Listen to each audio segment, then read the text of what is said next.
Dans cette vidéo, nous vous présentons une forme scolaire de pratique utilisée pour une séquence de badminton en cycle 4.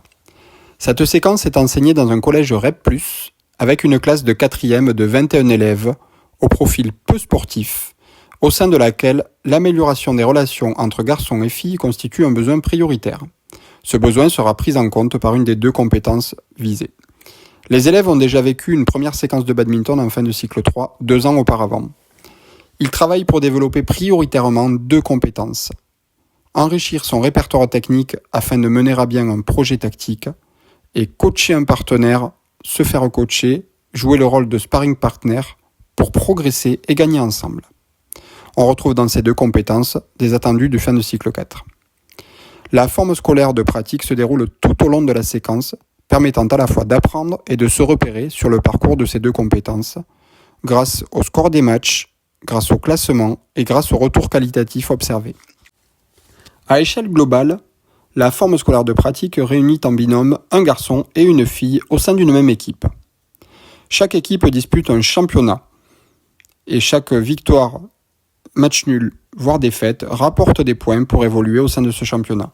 Libre cours à l'enseignant ou à l'équipe EPS de se saisir du décompte des points pour y intégrer peut-être la manière de gagner, en plus de la victoire. Les points rapportés vont donc se cumuler pour le binôme garçon-fille, créant ainsi de l'interdépendance et donnant du sens au rôle de coach. Plus que de vivre ensemble sous un format qui ferait parfois s'affronter une fille et un garçon, cette interdépendance va les pousser à apprendre ensemble. Ils affrontent ainsi d'autres binômes sous la forme de 2 matchs de simple. Libre à chacun de voir si les matchs se déroulent garçon-garçon, fille-fille ou garçon-fille et garçon-fille. Chaque match se joue en 2 manches gagnantes de 11 services chacun.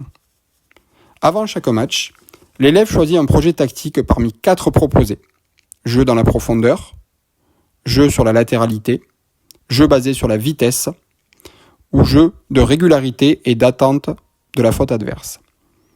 À chaque projet correspond un décompte en score parlant. Certains points marqués auront une valeur de 100, de 10 ou de 1.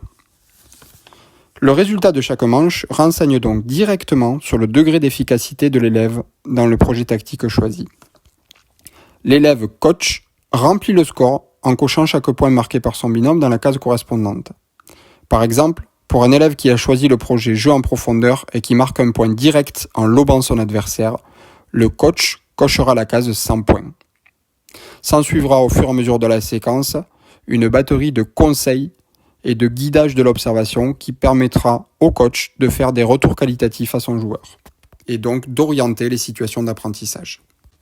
Une fois le système compris de tous, nous rajouterons la reconnaissance d'un schéma tactique. 2 à 3 schémas tactiques sont décrits et déterminés par une lettre sur la fiche d'observation. Le coach notera dans le tableau la croix mentionnant le point marqué ainsi que la lettre qui mentionne que le schéma tactique correspondant a été utilisé pour gagner les points.